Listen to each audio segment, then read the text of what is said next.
Hello everybody, Ben Woodruff here with the Hutchings Museum, and in this video we're going to be checking out an ancient Pueblo ruin here in southern Utah. Now in this area it's all desert. At the time this Pueblo was inhabited it was wetter, but it was still a desert. So a big part of how they survived was growing corn and drying it out and putting that corn in granaries so you could store up food for a later date in case you didn't have access to food. But there's a lot of very important plants in the area. So first of all, right above me, you have this pinyon pine tree. And if you look down below here on the ground, you can see these pine nuts that have fallen down. And these are an excellent source of food. They're rich in protein, rich in lots of dietary fibers. And again, this is a great food source. You can mash it up with your mano metate and basically make a bread out of it, just it alone.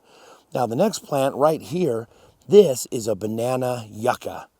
And there's many yuccas here in Utah, but this is the king of the yuccas. Banana yucca is incredibly strong on its own, but if you cut some of the leaves and scrape off the cellulose down to the fibers, those fibers can be woven into all kinds of things, into rope that you can use to trap rabbits, into baskets, and into sandals.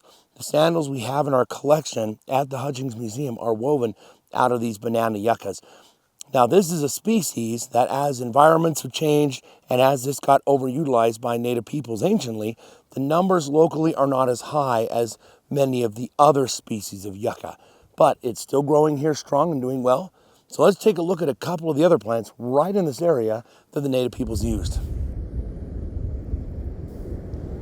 This next plant we have here, this is the ephedra plant. It doesn't have leaves. Being a desert specialist, it had photosynthesizes through the stems itself. Leaves are very prone to getting dried out, and if a dried out leaf is completely parched, it cannot photosynthesize and get food for the plant. So this plant doesn't have leaves. But this ephedra plant is where the drug ephedra comes from. It's also sometimes affectionately called Mormon tea, because early Mormon pioneers would use this instead of coffee. So you can cut this up, boil it, and make yourself something that'll get your heart racing in the morning. But too much of it can be very bad for you. But we know the native peoples did use these plants, and we find them often in storage at some of these sites.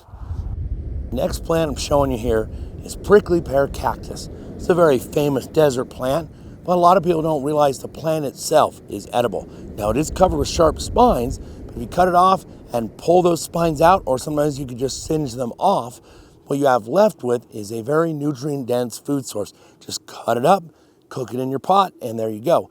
Now also, you are starting to have flowers, barely starting to blossom on these. Those flowers will bear fruit that is incredibly sweet and delicious, and must have been an incredible treat to have back then.